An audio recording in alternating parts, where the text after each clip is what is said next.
support this week and tonight especially. Over to you guys for questions. If Serrano says no to doing a project at Hearn, what happens next? Is that to me?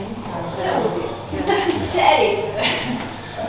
I mean, Katie, there's no point asking Katie because she'll fight anyone that's put in front of her. But obviously, we feel that Croke Park gets filled for any fight, but I still think you want to take a super fight there. You know, it's not just about a celebration of Katie Taylor's career, it's about the biggest fight available. That's what she's always been about. And I just feel like after Madison Square Garden, you know, to do two fights, one at Madison Square Garden, one at Croke Park, it would be incredible. So Serrano's definitely the target, but we won't wait for her because, you know, like Katie said after the interview, no pressure, because we've kind of dug ourselves into a hole now. I've said it, so it is happening and it is next, and whoever it is will be over in Ireland. But I just feel like that's the perfect fight if everyone's sensible, and you know, Katie's obviously, Brian will push him for the best deal, and she deserves that. But it's more than that. It's about legacy, and it's about a moment that Irish sport will never forget. What other names would you be looking at if she does say no?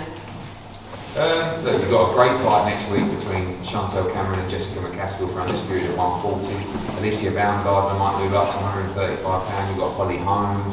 You know, you've got some great fights out there. But you know, for me, that was the best fight I've ever watched. So naturally, we want to see it again. Eddie, it's reported that there is a $100 million defamation case pending between yourself and Jake Paul. Do you think realistically that will scupper or... If I win the case for 100 million, then the tickets are free for everyone. Rather than not. Seriously, no, do you think a court case... No, I honestly don't. You know, I think that Jake, we'll sort that out. You know, you can't let people take liberties. We can't, as businessmen, we can't just have a fight. Well, we actually probably could with Jake Paul, but I'd probably get knocked out, so that's no good. So you have to protect yourself like you would in a fight, and we've built a very impressive business that means a lot to our family, and we're not going to have people come in and accuse us of bribery with judges just because he wants to get some views on his YouTube. So that's how we defend ourselves. We can't, like I said, we can't have a fight in the ring. So we take that very seriously. That will be dealt with, but that's totally separate to the Serrano fight. You know what I mean? Serrano knows that over a period of time, it's nice to talk about becoming undisputed at 126, etc. But you know, Katie and Serrano have still got many fights to go. But at the same time, they are in the back end of their career, and this is where you've got to make it count. They've worked so hard for so many years to get to this position. Let's not lose the opportunities while we're here. You know, so I think they'll be sensible, and you know, I don't think that'll have any effect. Katie, do you think realistically, you know, the Irish weather, probably be May really before you go to stage an open air fight at Croke Park? Would you be able to wait that long for your next fight? Yeah, no, absolutely. I think that's obviously a perfect time to have an outdoor event. We were obviously had a day sealed off in September last time, a few months back, for possibly the Amanda Serrano rematch, but she obviously decided to go a different route. So it is very, very easy to make, and I'm happy to wait for a few months for the biggest fight of my career and the biggest stage you could ask for. That's a dream event for me. I think that would be the biggest event in women's boxing history that we'll ever see. One of the biggest events in Ireland as well. I'm just looking at the performance tonight. Did you expect her to be as awkward and difficult as she was? Yeah, I mean, she's coming in here as an unbeaten fighter, so she's not unbeaten for no reason. We knew that she was a tough South American, and we were prepared for that type of challenge.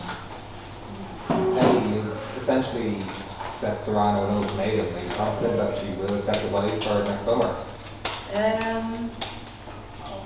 mean, yeah, I think she will, yeah. Have you seen her tweet? Well, she Yeah, she said said she would. Katie's not very big on Twitter, is she? No, yeah. Just get out of the ring. I can't remember. What did she say? We dance again. We dance again in Yeah, 2023. Yeah. Do you know what I've realised about social media? Like, if you actually don't really go on it a lot, like Katie, the world is completely different. You know? You actually don't realise a lot of the rubbish people are saying. Yeah. It's a lot better, is it, Katie? Sorry? Is it a lot better not being on social media? It's a a lot better. I'm going to actually try it. I think that'd be good. You would be able to. Kate, just with obviously that fight next week between Jessica McCaskill and Chantal Cameron, would you have any interest in moving up in weight to sort of go for it, you know, two-way undisputed? Would that be something that would interest you down the line? Yeah, I think that would be a very possible fight as well. I have no problem stepping up and facing either of those girls. I've obviously fought Jessica a bit before and Bea before, and I've fought Chantal and Amanda boxer as well, so I have no problem going up and facing either one of them. That would be a fantastic fight. I know obviously you were on the bucket list and Crow Park on the bucket list and you were saying to Vegas. Are they last two things on the bucket list or is there anything else you're sort of looking to achieve? I'm not too sure right now. I take it fight by fight and once I'm financially secure. Well, that's a few years ago. What sort of life do you want to live? Blimey. Katie, 6 years ago you made your debut in this very arena. You've come back 6 years later, a superstar, elevate the sport of boxing. How much did this homecoming as such mean to you tonight? Yeah, it was amazing. Just to be back and see so many Irish people support me, and the atmosphere tonight was fantastic. And the ring walk again was just brilliant to see all the Irish flags around there. Sometimes I pinch myself thinking of the support that I'm actually getting over these last few years. And yeah, it's just an amazing event. Thank you.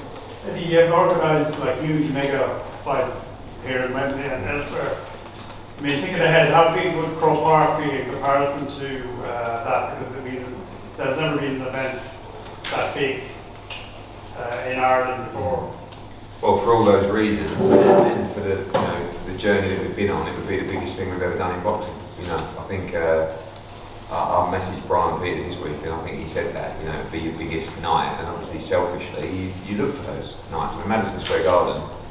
AJ Ruiz was one thing, but that Taylor Serrano was bigger really because of how good the fight was. Because the promotion was so good for that fight, and the interest and the way everyone came together, but he's still got to deliver, and the way that he delivered was unbelievable. So, we've done some great things, but it would be, I don't want to sound cheesy, but to see Katie get that moment as well, and it's not just a night for Katie Taylor, it's a night for Irish sport. Like, you're talking about a night that, honestly, would be up there, I guess, top 3 of greatest Irish sport. I know you've probably got your list, but that has to be, right up there as something you've never seen, you'll never see again.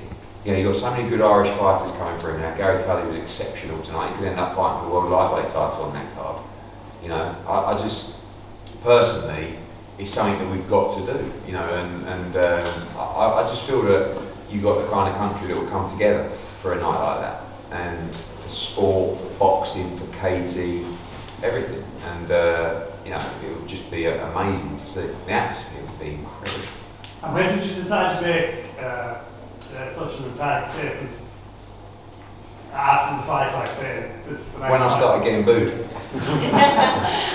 No, I sat there with my dad and we were watching the fight, and he was looking at the atmosphere. He's going, "You've got to do Ireland next," and we have, it just. We know it's been difficult to go there over the years, but it just would be the biggest waste if we didn't, And Croke Park, we always talked about Croke Park. It's like one of those things that as a promoter you sort of say, yeah, Croke Park one day, and you think, just like actually, we said Madison Square Garden one day.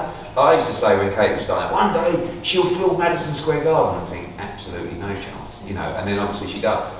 And then 3 or 4 years ago we were saying, Croke Park one day, thinking 80,000, no chance.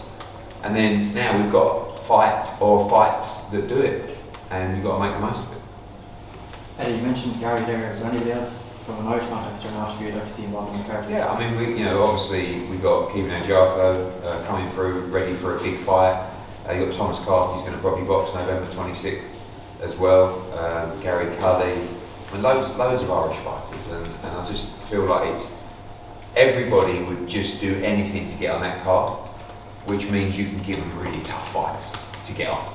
Do you know what I mean? Yeah. So if you want to fight, I just feel like we could put a card together from top to bottom that would just be like young prospects, giving them opportunities, female fighters as well, big world title fights for Irish talent. I think it'd be amazing. Katie, Ken, and for Ross as well, can you break down the fight tonight kind of from a slightly more technical perspective? What kind of difficulties did Carabajal bring, and maybe what difficulties were there in getting your own game plan off? If you can answer. I mean, she was awkward. She's long arms and dangly, but I mean, I thought with Miami rounds, I don't know that it was more awkwardness than it was difficulty. I thought, Katie boxing controlled the fight, but she's tough. They come in, they fight Katie. You're always gonna get the best version. It's like they got all the marbles here. There's nothing to lose, so you're always gonna get the best version of everybody. So she kind of is what I thought she would be. She was tough. She took it pretty well. Good chin on her. And for you, Ross, do you have any preference on who Katie will face, say in her next fight or in a big Croke Park fight? I think it's got to be Serrano.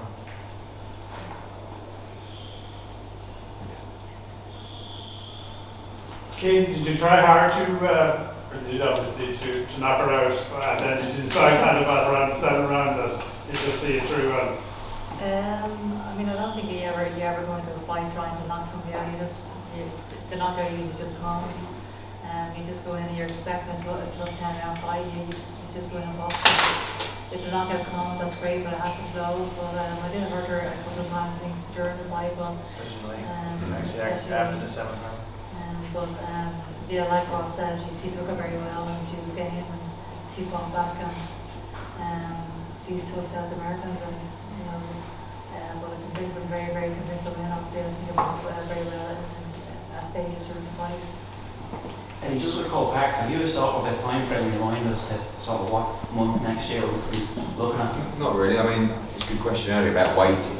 I think waiting is fine, but you've got to move quite quickly, because what we don't want to do is say to Katie, yeah, May or early June, and then you get to April or May, it doesn't happen, and we've missed the opportunity to fight 3 times. I mean, she's only boxed twice this year, right, isn't it? Yeah. And normally we want her to box 3 times a year, which is fine because she boxed Madison Square Garden, and but at the same time, if you do wait till May, you may only box twice next year. And I always think you should fight 3 times a year, even at that high level. Stadium fights sometimes a little bit different because it is a big build-up, big promotion. But I would like to be in a position where even by the end of the year, really, we know if that's a reality for Croke Park. There's a lot of work to be done. Brian has already started that work going into the September fight. But there's still a huge amount of logistics that need to be put in place for a big stadium fight like that. So I don't want to drag out till March or April saying to Katie, yeah, it's coming, and then you've got to plan another fight, then you fight someone else in May or June, and then, this is our one shot, really, next summer, for Croke Park. That's the one shot to make it happen. Katie, a word on the Irish fans tonight, they really made themselves heard when you came out.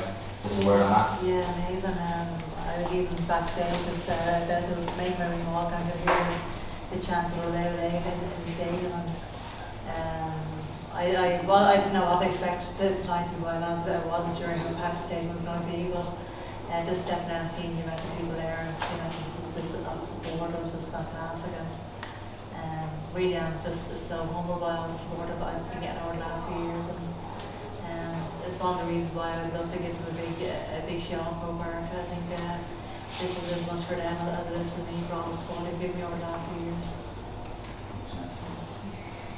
Right, everyone. Kate Taylor, Undisputed Live.